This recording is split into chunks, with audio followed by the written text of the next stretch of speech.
These are the slides to cover the statistics chapter in your text, chapter 7. So if you remember from our last set of slides in chapters 5 and 6, we know that there is always error, and there are two types of error. We can either have systematic error or random error, and we know that systematic error can generally be removed through a number of different means. We talked a lot about that in chapter 5, and we know that from chapter 6 that random error is going to always be present. So we have to have some way of dealing with the fact that our data is always going to have some random error. So in this chapter, we're going to deal with a lot of the statistics that give us a background for how we can deal with data well when it has a random distribution of data. When we are dealing with randomly distributed data, if we have enough points, we would have what's called the standard normal curve. We talked about this in earlier chapters. You can actually see on the left, we have a curve that is a lot of different points, and we can see it's kind of a bell-shaped curve. That's our Gaussian distribution. Now, when we have a sample that has significantly fewer points, then we know that we are going to end up having not as normal of a distribution. And so we're going to have to calculate our standard deviations a little bit different. And we know that there's going to be a little bit more error that we deal with it. So notice that when we're dealing with a sample rather than a large population, we are able to calculate, or we have to calculate the standard deviation differently. Notice we use n-1 for degrees of freedom, whereas with the entire population we use n. In addition, we have to have some way of accounting for the fact that our mean might actually be different, even though we're dealing with the same population. So this set of data has a mean of 5.0, whereas the population from the same set of data, or same sampling criteria, actually ends up having a mean of 4.73. Now, we know that these are both measuring the same things. There's no error in the measurement. It's generated directly from Excel. And so we have to have some way of defining whether or not these data points are actually going to be the same or whether they're different. In order to do this, we introduce a concept called the confidence level. So we can see that there's a certain distribution away from the mean here in this randomly distributed data, and that distribution may or may not fall over the mean of the randomly distributed data depending on how widely dispersed our data is or what other type of error there is. So if we have a population standard deviation in a normal curve, we can predict the likelihood that any point or set of data falls within a certain distance of the mean. So no matter what standard curve we have, if we normalize that based on the standard deviations, we're able to say we have a 50% chance that we're going to be within 2/3 of a standard deviation in either direction, or we could say that we have about a 95% chance that we're going to be within about 2 standard deviations in either direction.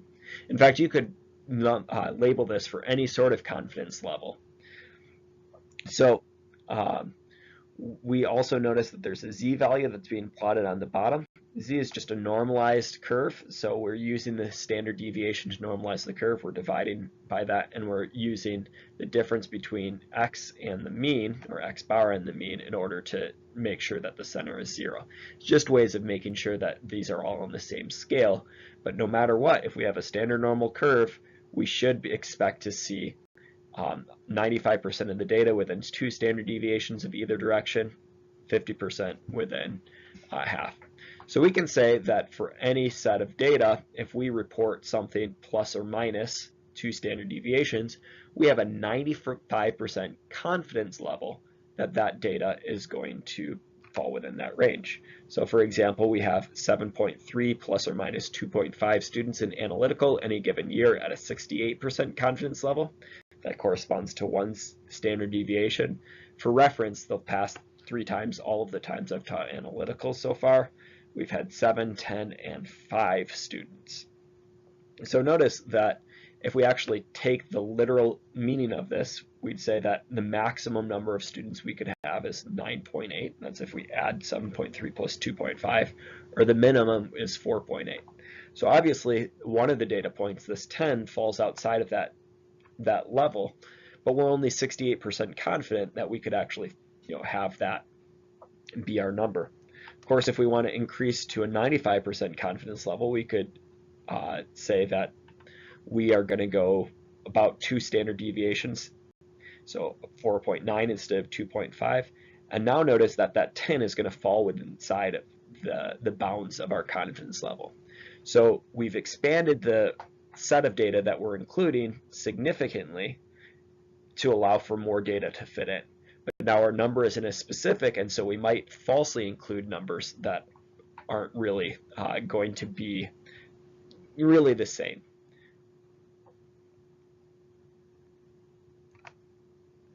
So if we use the area under the curve, we can define the percent of all samples that's within 1 standard deviation, again, is about 68%.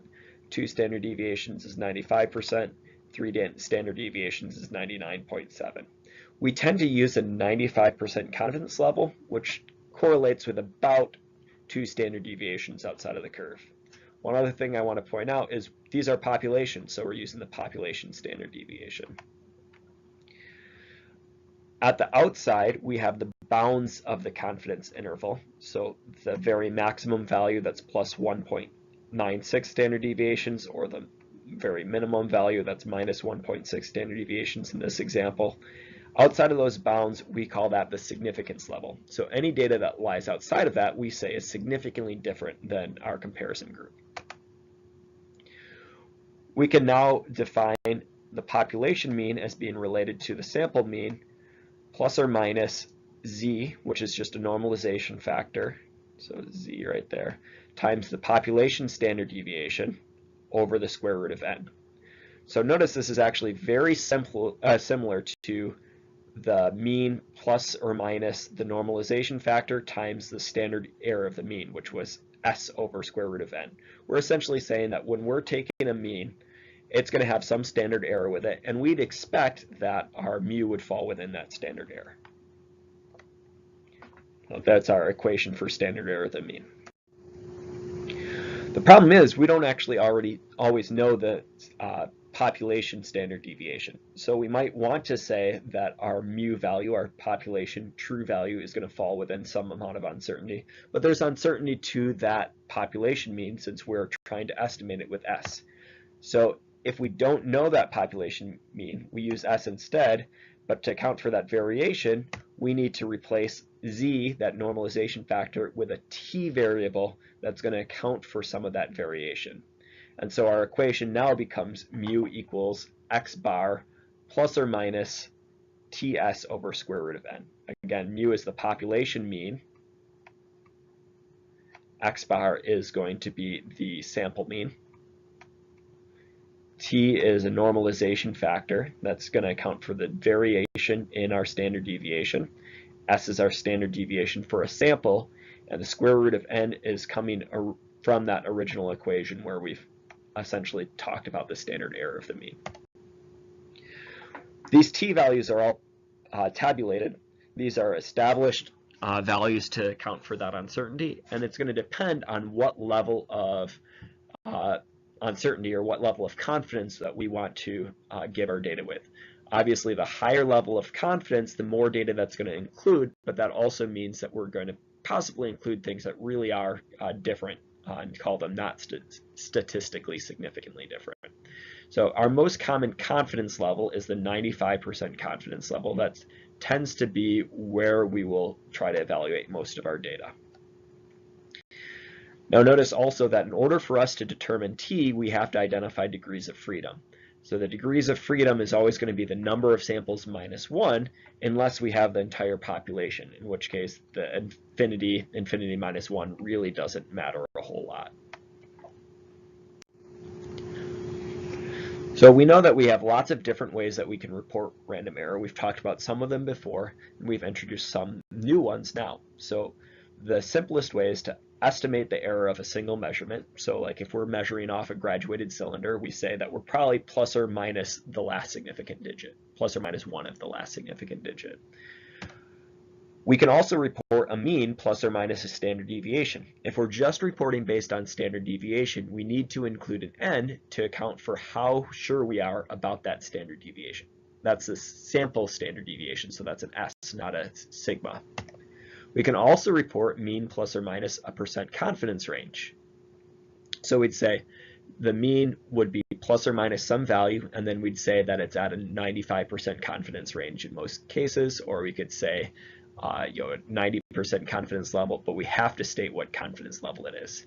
Because the confidence level includes the calculation of error with the t variable, we don't actually have to record how many measurements are included.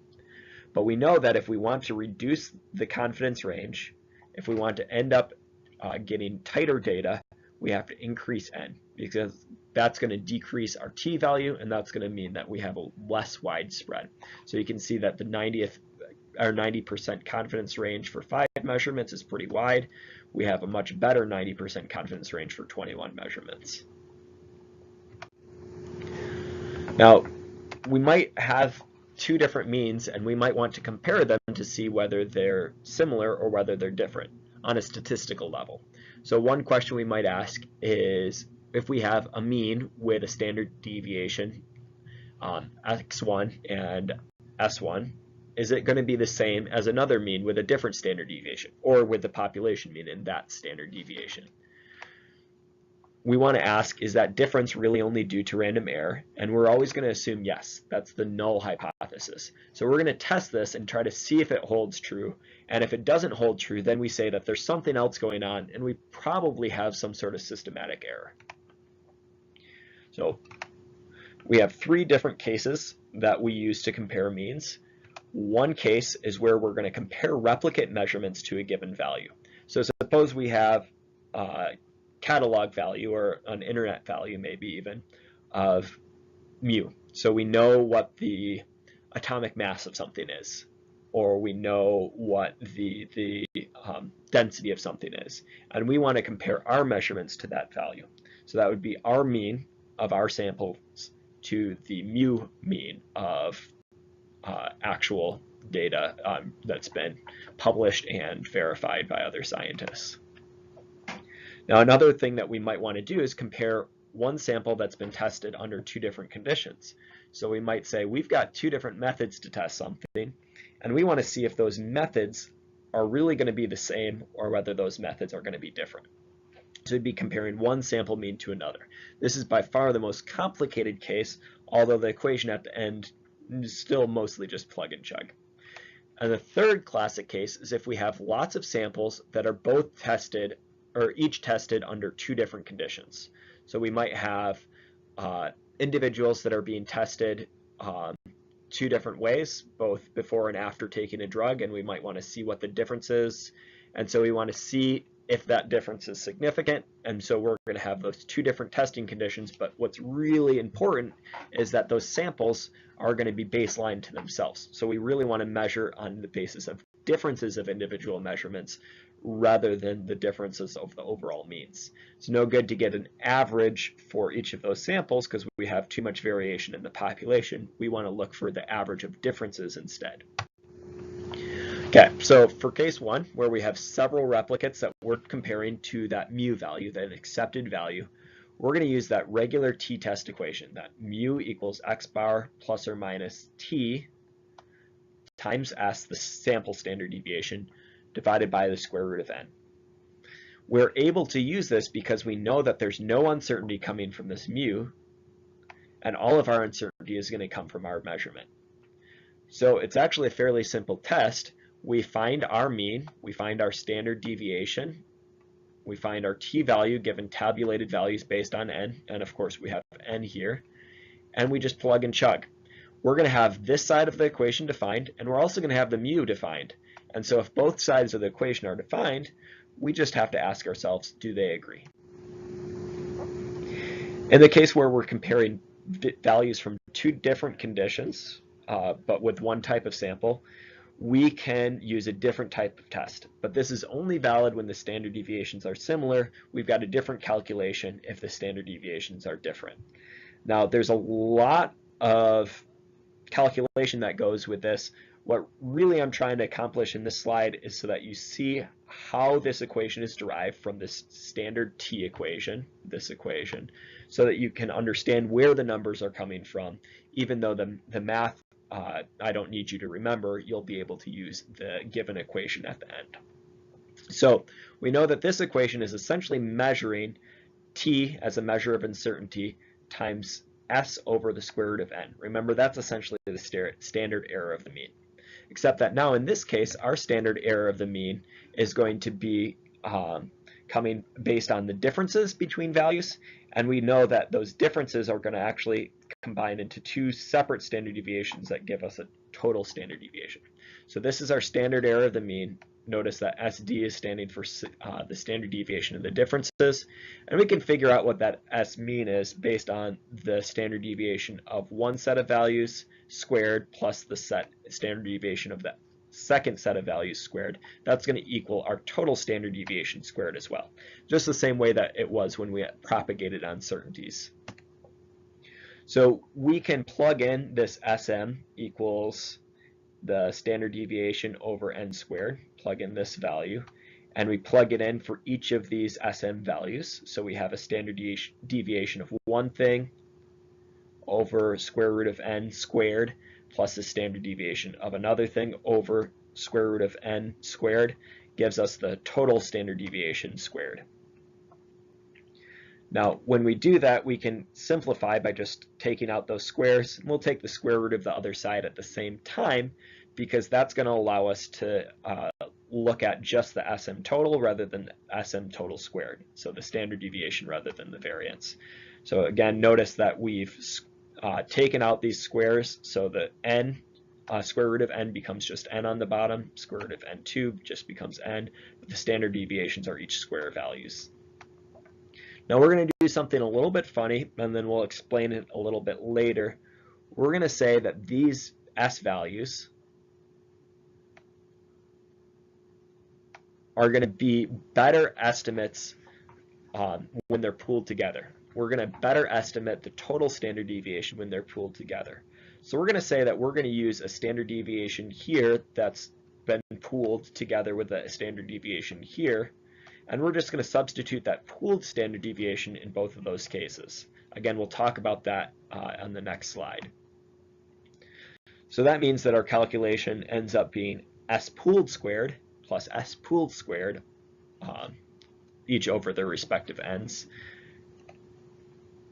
Now, the math here is a little bit difficult if you haven't done fractions in a while.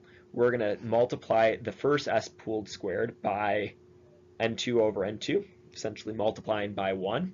So that gives us a common denominator, n1 times n2, if we multiply the other side by n1 over n1. So notice we've just multiplied by n2 over n2 here, and we've multiplied by n1 over n1 on the other side. And so we know that we haven't really changed the equation. We've just multiplied by 1 on each side. But now, because we have a common denominator, we can simplify this. So we have n1 plus n2 on the top, both multiplied by that pooled standard deviation squared, over n1, n2 on the bottom. Still square rooted to still equal this SM total. So we're still referring back to that same SM total. So now our SM total is equal to the S pooled. Now I've just put SP instead of S pooled, times the square root of n1 plus n2 over n1, n2. Now this is, again, our measurement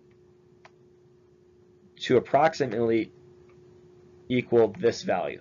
So now we're going to substitute this n instead of the S over square root of n, because this is going to be a better estimate when we have two levels of uncertainty, two different standard deviations that are pooling together.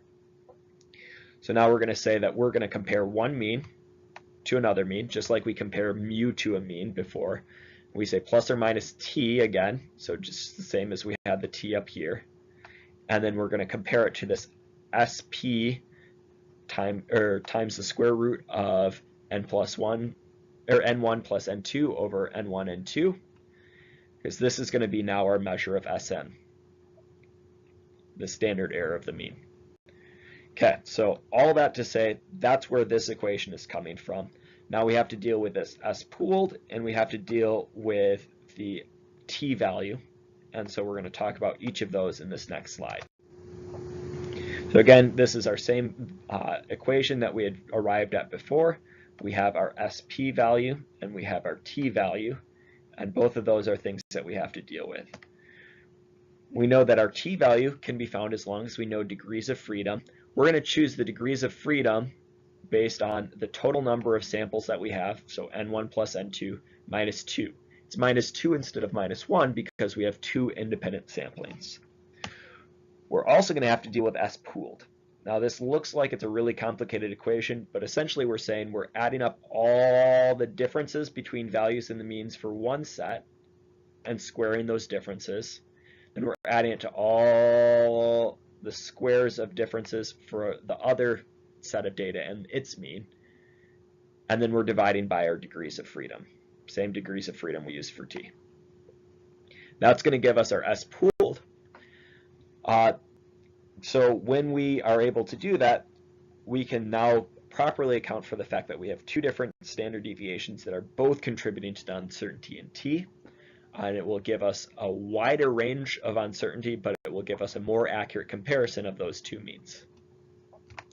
Again, just like before, we'll calculate both sides, and we see if the sides agree.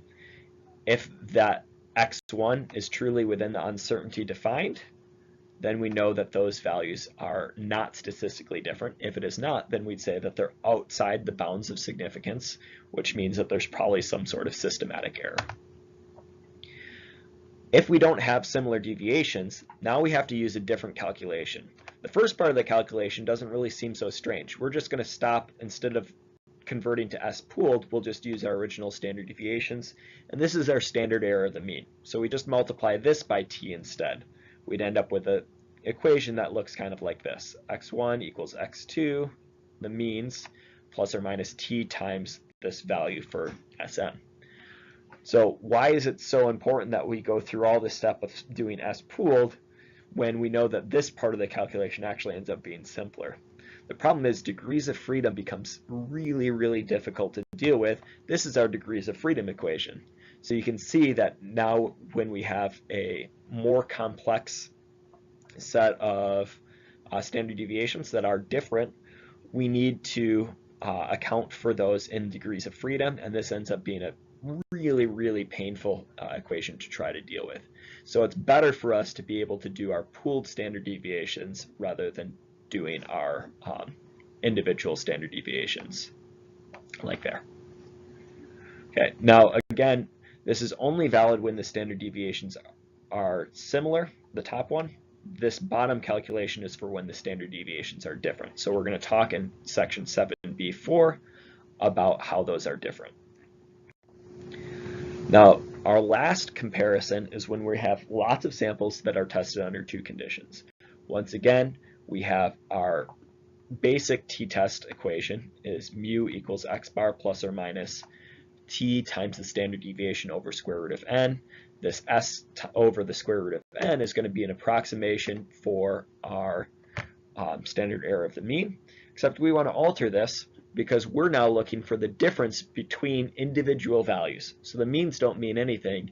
The difference in individual values is what we're going to be looking for. So we're going to use the mean of those differences. So instead of x bar, d bar for mean of differences.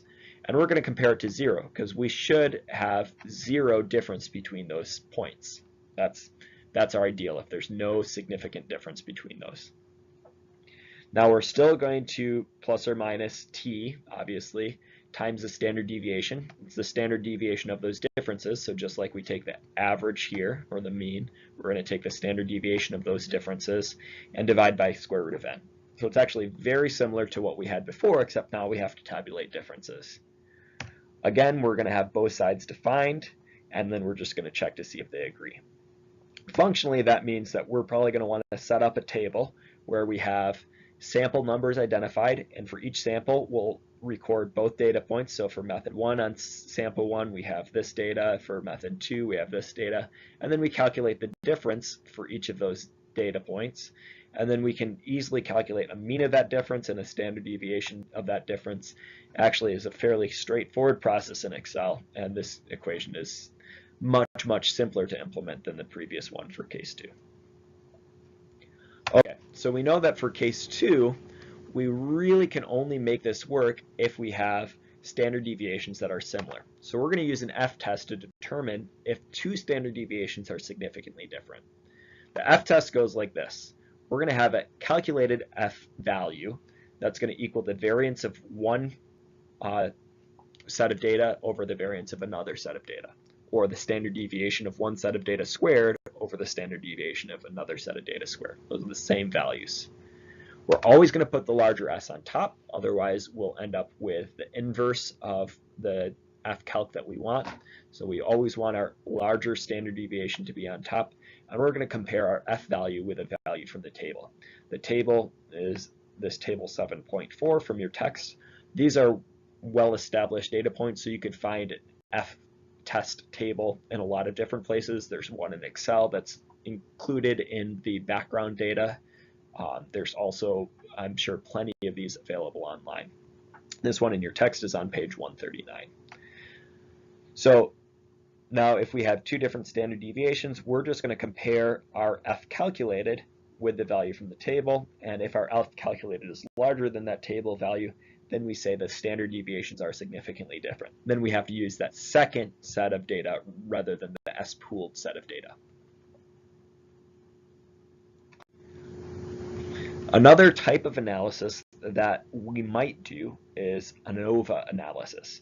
ANOVA stands for analysis of variances, and really it's describing whether variations between groups, like you can see here, this is a variation within groups, and this is a variation between groups. We're going to see if those are statistically different or significantly different. So this is a method that we can perform in Excel. We can do it using the statistical analysis tool pack. You just click on ANOVA and it's going to be able to compare these. One of the most important reported points in that is called the least significant difference. That's essentially the cutoff. That's saying this is the bound of significance. This is the uncertainty that we're going to allow and say that these are still okay. If it's outside of that value, then we know that those groups are statistically significantly different. So the thing that we want to look for in an ANOVA analysis is the least significant difference, and to see if that's going to put things outside of that of the included values. So we'll have a mean, and we're going to compare the mean plus or minus the least significant difference, and that's going to give us the cutoff. We also want to understand how we can deal with bad data. So we know that we might have individual points that are outside the range of normal random distribution. It's a good way of identifying if something went wrong in the experiment.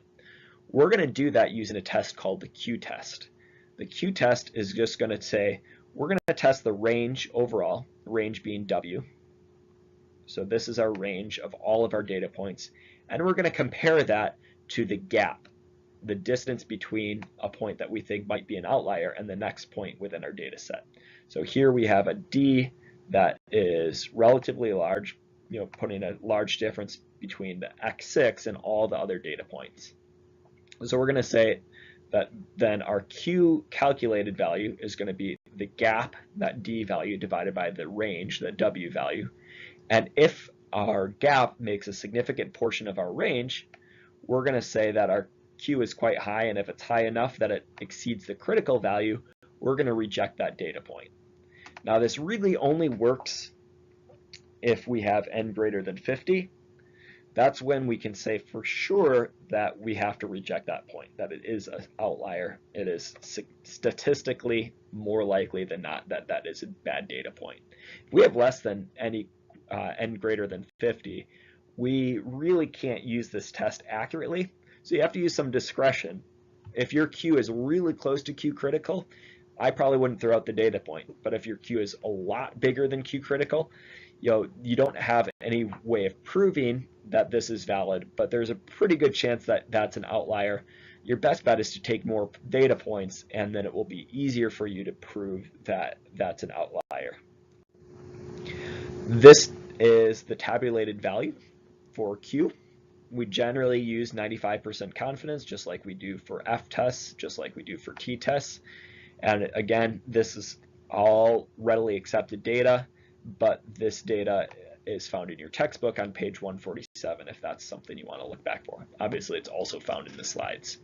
So now hopefully in this chapter we've got a better idea of how we deal with comparing sets of data to see if they are different or if they are not different. We have 3 different tests that we can use to compare the data themselves, and then we can also compare the variances to see if we have any difference. We can do that between 2 data points or 2 data sets with the F test. If we want to use more, we do the analysis of variance, ANOVA, and we also have a test to identify outliers. Those tests will go a long way to making sure that we have good data and that we can analyze that data properly.